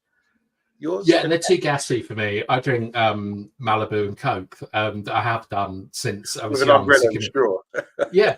Can you imagine how manly it was? Like, you know, in Corby, ordering that down the Corby candle.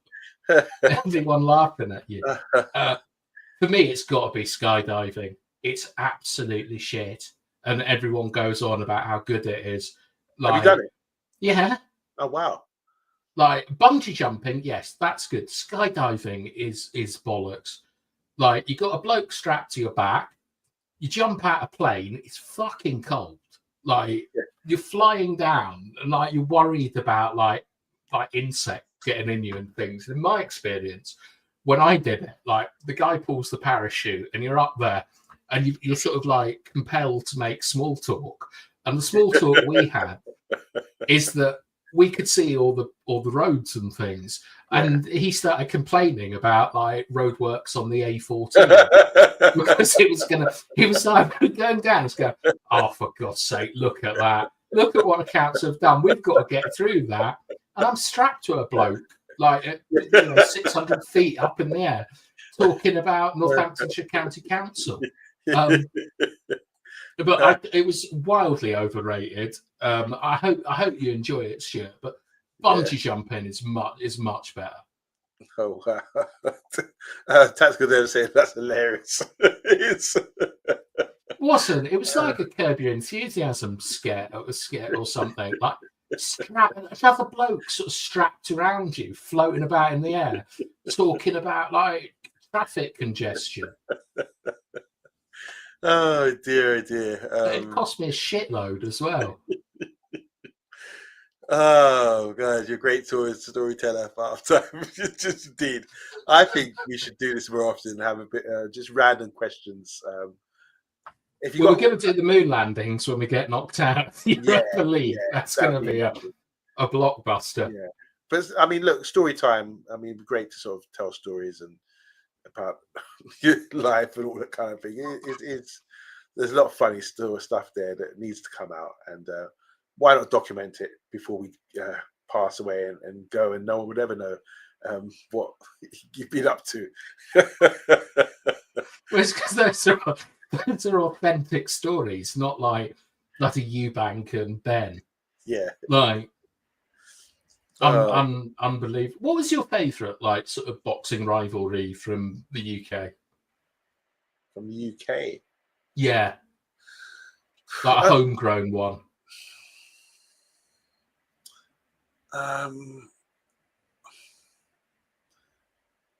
It have to be Ben Eubank. It have to be that. I mean, that one stands out. It's amazing fight. The first fight was a really, really good fight. and just the contrast of characters, and they've really sold that. They've even gone on tours recently, haven't they? You know, still selling that rivalry, and everyone bought into it. Everyone loved it. You're either one of Nigel's mates, you know, Essex boy or sort of London boy. A bit of that, you know, a bit of raving, bit of like toughness, yeah, gangster stuff, or you got the opposite of that. The heel, which he was a heel, was Eubank, who played it really well and knew how to sort of maximize the public interest in him by wearing the clothes he wore and acting the way he did. It's kind of very smart, very clever. So that rivalry was a good rivalry for me. The five-sided dog breeds, that's a good one. Coming up. Sunday roast is overrated, says Tyrone. Hate when people go on about it. Boring meal, too heavy. I'd say this, I see a lot of people, like, I'm a good cook, but I see a lot of people putting their meals out on social media, saying, look at this. And that's a lot of time, I'm like, man, that's disgusting. Like, you can't cook, or you got no flavor, or you got no skills of how to make foods. It's too bland a lot of times. So I see a lot of people doing their roasts, and it's like I'd feel embarrassed because I'd have to make an excuse to leave because I wouldn't eat. There's certain people I wouldn't go if they served something to me and it just didn't look right. I wouldn't eat it. I just couldn't get myself around to eating it. So Sunday roast overrated. I make a mean lamb. I think Christmas dinner's overrated, to be honest. Why do you say that? Well, it's just a sexy Sunday roast, isn't it? And I don't like turkey.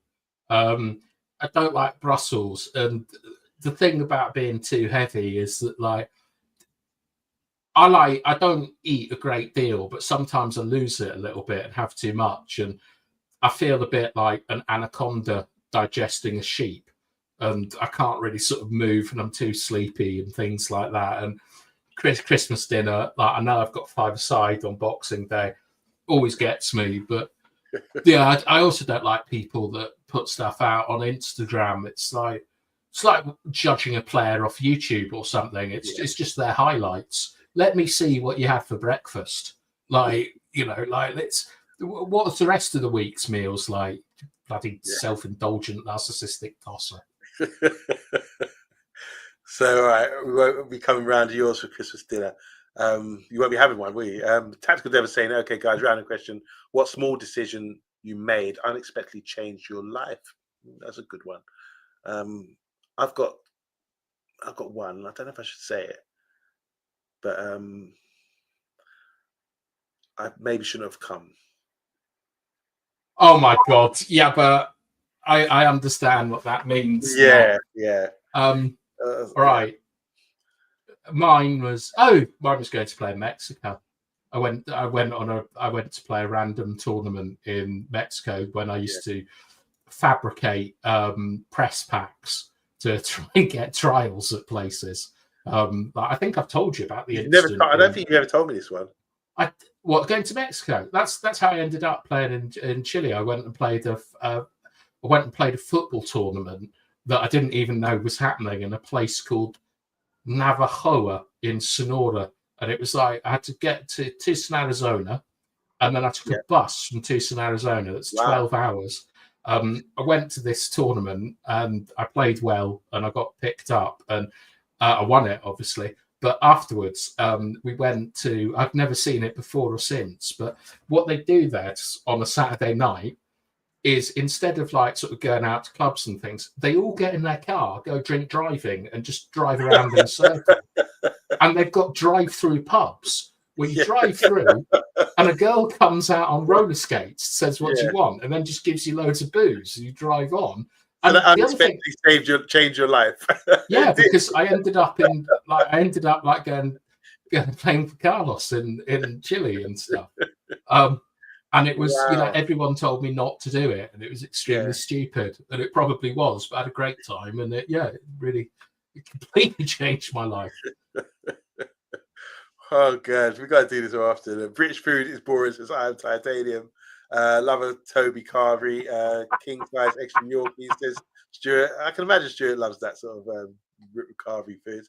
Frozen Groves, sorry, good rivalry. A decent shepherd's pie, toad and ole, and a proper mash.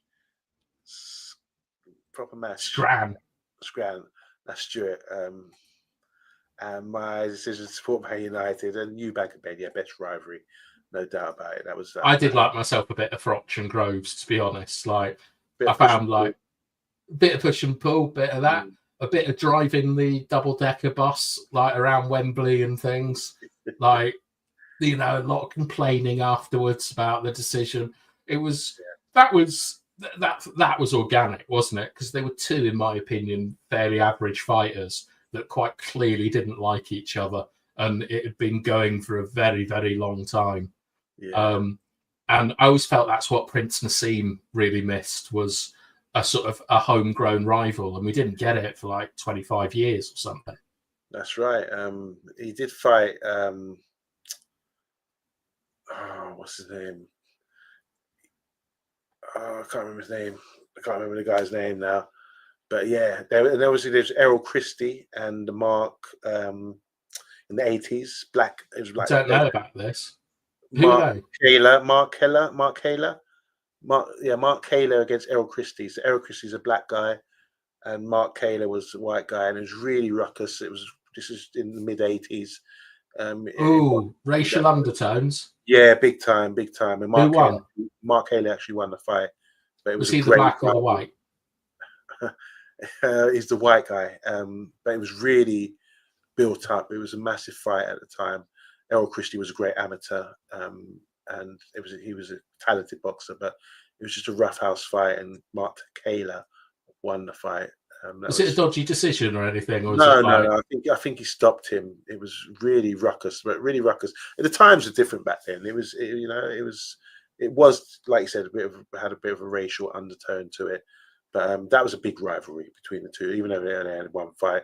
And obviously, don't forget Chris Eubank against Watson. That was a good rivalry between two British fighters, two English fighters. After the first fight, a bit of a controversy because everyone felt Watson done enough to win. And then obviously what happened in the second fight. And now you can see how that changed Eubank. He's publicly cried about I just don't know. How do you live with that, though? Like, a tough one, yeah. I mean, I broke someone's leg once playing football, and it like haunted me for quite a long time. It was at school, and he fell funny. Do you know what I mean? It wasn't like. Well, I did go in to do him a little bit, but but like I felt dreadful about it. So imagine like what with all those years, and then he sees his son smacking eggs about and pissing about like it's a pantomime. Yeah.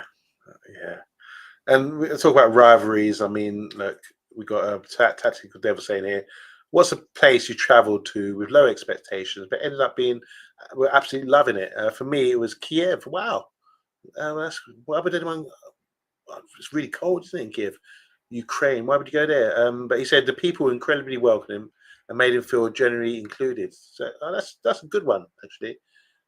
I would, for destinations, if I'm going on holiday, I would always want to go somewhere hot, I imagine. But going to Kiev, it obviously is beautiful history, a lot of tradition and history, big city like that. So, yeah, welcoming people, really warm, welcoming people.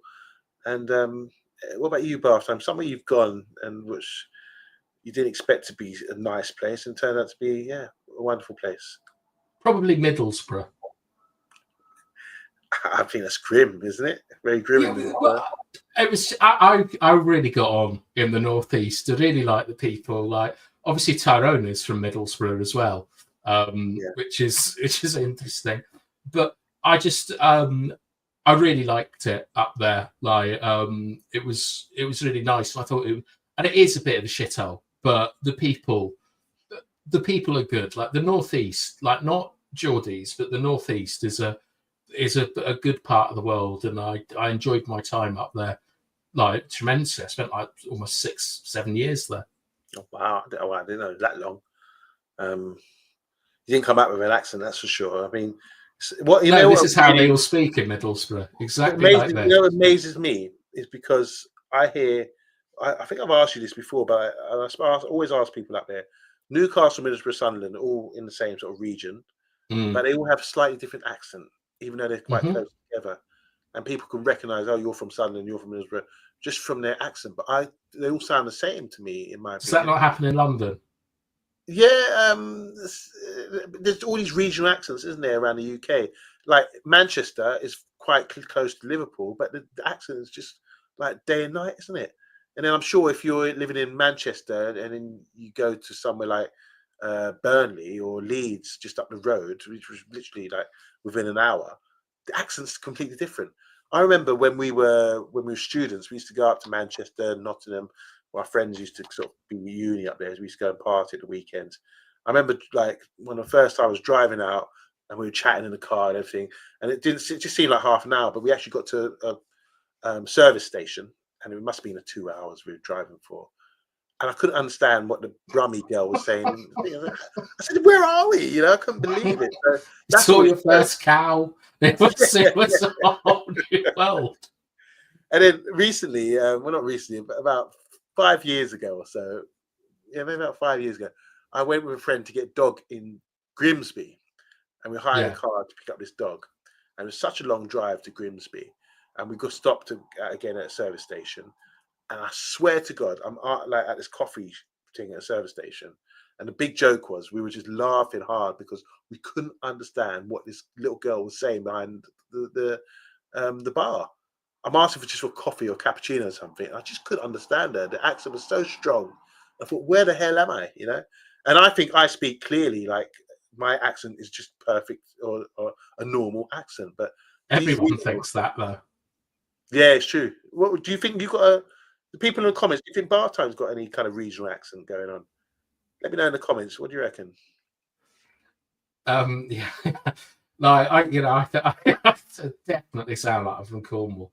The thing with accents, though, is that like we got such a long history, haven't we? And I think that certainly in the northeast, there are different ways of saying different things, but it's mainly about that there's slight variations in the use of stuff. So the most obvious one would be like, do you want to come around? Like, come around at 5. We're having our tea. Like that means very different things all over the country. Like, so it's probably to do that, but I think it's really cool. We got all these different accents and things like that. It's nice to have like sort of unique cultures that kind of all add up to sort of Englishness or Britishness, as it were. Because I'm from like villages and things like that, and we absolutely hate some villages. I've no idea why. We're basically exactly. It's like the English and the Germans. Same bloody people, really, like, but hate each other. And I think that is absolutely fantastic because Geordies and Mackhams hate each other, but to you, it's just they're just the same person. Did you enjoy the speciality in the northeast, which is egg chips and buttered white bread? Absolutely not. What sort of savage do you think I am? The amount of carbs in that? No. No, I didn't. I had a Parmo once. I was sick instantly. Titanium, where are you from? What accent do you have? A unique accent? Where are you from, bro? I'll be interested to hear that. Are you any good at doing accents or impressions, Bathtime? Like, well, you've heard my Croatian. I'm absolutely outstanding. Give me an accent and I'll do it. If you're put on a spot, it's hard to do. But if you're just talking and joking around, maybe you can throw something out there. I'm sure. But you're able to speak. What surprised me, you're able to speak Spanish, aren't you? And you can do. I've always found hard with Spanish. They roll the tongue. Some of the wording is like roll. Yeah, I can't do that. Torres. Yeah, there you go. Like that. Yeah, but I mean, it's like, but it's not like that there's someone who wakes up in China or something and says, do you know what? I just can't do the accent. I can't learn how to speak it. Everyone can bloody speak like any language. It's just like, you just need an ear for it and but most importantly, like a bit of time and a bit of motivation to do it. Like you'd be able to speak any language in the world if you really wanted to. we know Stuart for the channel. I mean, Stuart comes on the show quite often. Do you actually think Stuart sounds like an Essex boy? Because he's from Essex. Yeah. Oh, you think he's got a definitely? Yeah, he's not a Cockney, is he? No, like, everyone thinks he is. Yeah, but that's because he's just lumped in with Cockney Reds, isn't it? Like, yeah. Like, you know, and it works the same way. If you're north, you're north of Watford Gap, you're a northerner. If you're south, you're a Cockney Red. Yeah. So, like, if Stuart goes up the M1 or the M6 or whatever, that makes him a Cockney. So Iron Titanium says he's got a Manchester accent with a twang. You know what would really throw me one day is if you guys, because I familiarised myself with you, Iron Titanium, from the show, but I've never heard you speak. So if you called me one day out of the blue, it's like, yeah, Yabba. I'm like, yeah, it's me. I'm Titanium. I was like, how would I know? You know, yeah. I would recognise your voice. You know, but yeah, maybe you should give me a call one day. I would love. I think Andrew's the one I'm most interested in. Yeah. Oh yeah. What do you think Andrew sounds like? He's Welsh, isn't he? Yeah. So he's got a proper.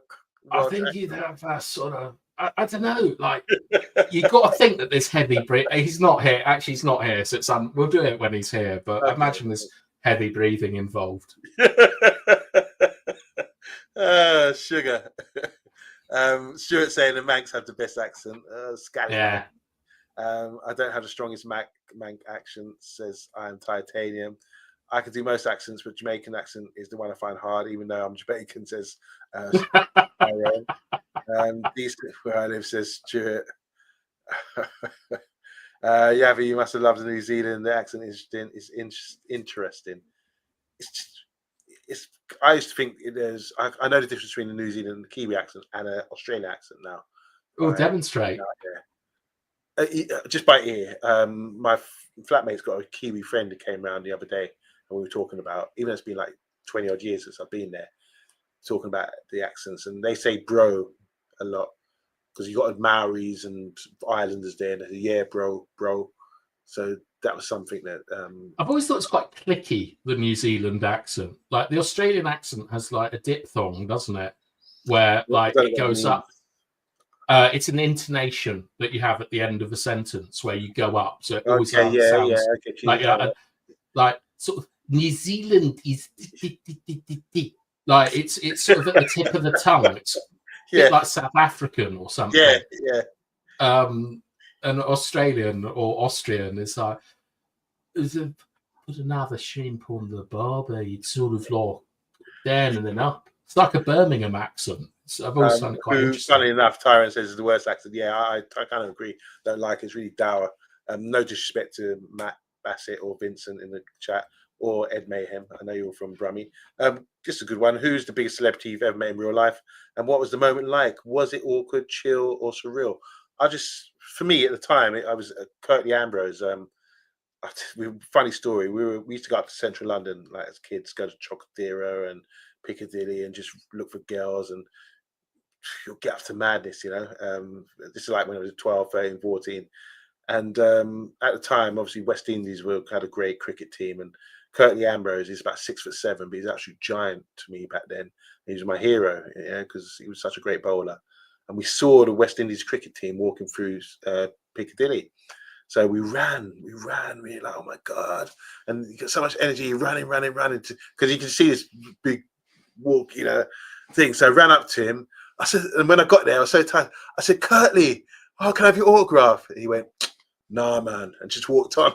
That broke my heart. I was like, oh my God, But I've met a few famous people, but for me, my whole point is I just don't even want to notice them. I don't want to bother them, like be starstruck. I just like you know better than me. That's my attitude. So I've seen loads of famous people being around them, but I don't give them. I don't want them to feel like, oh my God, I'm staring at them, or oh God, hi, how are you? Yeah, I wouldn't be starstruck unless it was someone like would it be Muhammad Ali, a famous sportsman, or that'd be quite a shock, wouldn't it? Well, it would have been. Yeah, it would be now. But yeah, so I think the Curtly Ambrose one was quite funny for me because that taught me that just don't bother these so-called stars. What about you? Who's the most famous celebrity? I don't want to tell that. There's two that I can tell you about live. I'll tell you another one off screen. I bumped into Stephen Hawking once in Cambridge. He was just whizzing about, and and it was, he just went past, and I was like, "Fuck me, that's Stephen Hawking." But obviously, Ivan Zamorano is probably the most appropriate for this channel because played a 5-side tournament at his pitches, won it obviously, and then him. And quite a lot of like the 1986 Chile squad came out, and we had to play against them, and they beat the shit out of me. Yabba, Ivan Zamorano, oh god, he did me in. And the guy that I thought was just like some sort of local that collected glasses turned out to be one of the most infamous players in Chilean history. He was the goalkeeper. He was the goalkeeper that put a razor blade in his glove and cut himself during a Brazil qualifier to try and get them through to, I think it would have been 94 or 98 or something like that. Why did he cut himself? Why did he cut himself? Why? Because he wanted to pretend that someone had thrown something from the crowd and it had cut him and get the game called off. And it awarded to Chile, and he was the guy that was collecting glasses. Like he was working behind the bar at this place, and just saw him totter on the pitch. And then it turned out that he was the international quality goalkeeper, and Ivan Zamorano has very pointy elbows. Oh, God, yeah, he's a beast of a player. But to do that to you, I mean, playing against these proper players, big difference. Yeah, I mean, like. Do you remember, like, everyone used to laugh at Jean Allen Boom's song, says like one of the worst centre backs ever, and then you hear Curtis talk about him and things like that. Davis, sorry, like you hear him talk about it, and like it's a different level. And even when this guy was like 45 or something, like it's like playing against your dad or the dads when you're 6 or something. You get done in. Here's a good one. Tactical Devils has met Jeremy Clarkson, and he walked into my store while filming the Grand Tour, a skanky flick, and they started filming right there. Totally unexpected moment. But did you talk to him? Did you always just starstruck, just staring in the corner? Yeah, so where are the permits? Not allowed to come in here and film without my consent. Big up, some of that Amazon money. Southern Irish, says Stuart. Nice accent. Yeah, definitely. Working in the West, I've met so many celebs: Lily Allen, Rachel Stevens, used to fancy her, Lacey Turner, I don't know who that is, or Lolly Backup. I'm with you. I know Lily Allen, no Rachel Stevens. She married David Dean's son, I think, Rachel Stevens. Oh, really? At Arsenal, yeah. All right. So Stuart saying so many Irish Reds in the fan base. Quentin Fortune, you met him, quality guy. See John Barnes at the coffee shop in Amsterdam. We recognised him and made a sharp exit. Okay. You got to get around the back. Yeah. Good one. All right. This is a classic one. I absolutely love Danny Dyer. Oh, wow. Oh, he's an Essex player, naturally. And you mentioned Ronnie O'Sullivan earlier as well. I was hoping, I go to a lot of record fairs, and apparently Steve Davis is a soul boy, and he goes to Reading's record fair.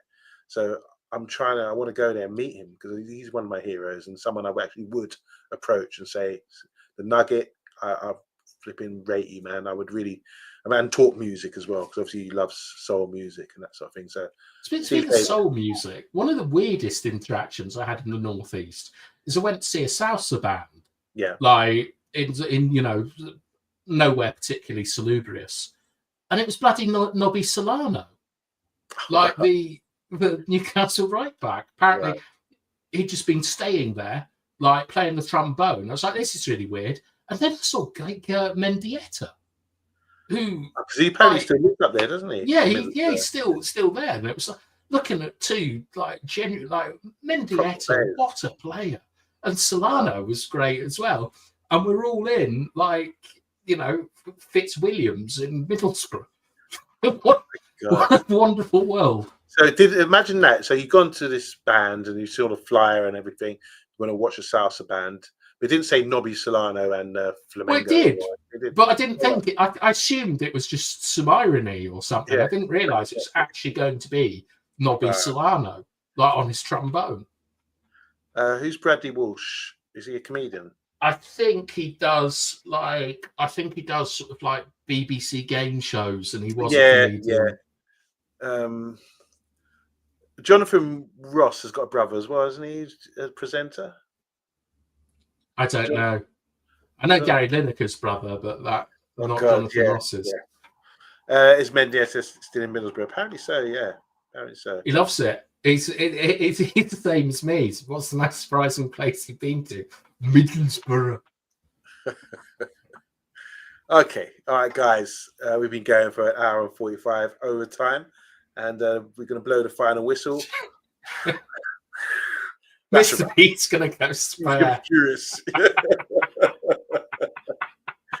Thanks for hanging around. Look, we're just here to have a bit of fun and just having a little chit chat. And we'll be doing it again soon because there's not much going on with Man United. We've got Stuart and Canny on tomorrow, I think. Brilliant. First, good. I was hoping, I'll be here tomorrow. Good. Stuart, bring it. If you've got any topics you want to raise, and obviously Canny as well, we can ask. I'm going to get a list of questions to ask Stuart and Canny about their lives. Be interesting, wouldn't it? Yeah, I want to know more about people. Just, if you're really willing to open up. We do conspiracies another time than the other. Yeah, look, to be honest, a lot of stuff I wouldn't discuss that goes with what I believe in. I wouldn't discuss on here because I don't want us to get flagged up or anything. But yeah, there's maybe if we met in person, guys, I would definitely talk about things. Just a couple of things here from Tactical Devils before we sign out. Yeah, I was actually the owner of the store. All right, okay. This is when he met Jeremy Clarkson. They just showed up and started filming. I had to sign a contract, but weirdly enough, they sent it to me afterwards by mail. Okay. And he's saying the cool part, the clip made the show. It turned into a solid 5-minute segment and gave us loads of free publicity. Brilliant. I think that's good, isn't it? Yeah, for filming permits, don't you? You usually need to get permission if you can do like that, something prior to the fact. But that worked out all right for you and your business, I'm sure. And yeah, whilst I remember, I've got a bone to pick with Tyrone with a comment he made last night where Tyrone was talking about humans turning into robots and taking over the world. And me and Mr. B dismissed it, rightly so. It's just nonsensical gobbledygook. And then do you remember what Tyrone's comment was after the show finished? He said, we're too close-minded. We should be more open-minded to the oncoming robot uprising. It would be our fault. Look, Tyrone, if you want to discuss them things, that'd be a great discussion. But yeah, you know what? I used to have my head well into the rabbit hole, but I sort of feel a bit of peace in my life and everything. I still keep an eye on things and have my own opinions on things, but sometimes you go too deep, you end up losing it a bit. Reality. So yeah. High five. I'm so with you on that. Yeah. It's true. Like you said at the start of the show, don't let yourself go. Whether it's with discipline or whatever. Yeah, you got to just keep in control of what you're doing. Lack a notch, says Mark. Great show as always. Big up to you, Mark. Thanks so much. And Tactical Devils T. I'm Titanium, Stuart as well. I think Andrew, Matthew Bassett. Who else is in the house today? Loads of people. Stephanie was here as well. Danny B. All you guys. Don't forget tomorrow we're having a fan show because Stuart, Marshall, and Canny are coming on the show. And if you do want to join us on the Man United, just give us a shout. Let us know, and we'd love to have you on for topics like this. I mean, it's like dinner at bath times or something around the dinner table.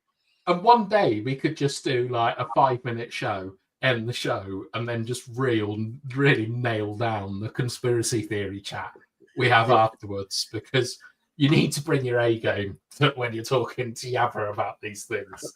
Oh, God. All right. Tactical Devils. It's called Scandi Flick. If you ever see that. Remember, I haven't seen that, so I will log that and try and have a look. Assume it'll be on Amazon. On Amazon. Okay. All right. I've got Amazon, so maybe I met Teddy a couple of times in Loughton. That'd be Teddy Sheringham, I imagine. It's not going to be Teddy Ruxpin, is it? Bath Time is determined not to be unplugged. Yeah, it is on Amazon. I don't know how you knew that, but yeah, well done. All right, Tyrant's having a good old giggle. Guys, thanks for contributions today. Appreciate you all. Have a good, it's late now, it's like 10 to 11. And we're going to say lack a notch. And thank you. So, guys, from me, it's lack a notch. So lack a notch from me. Tomorrow.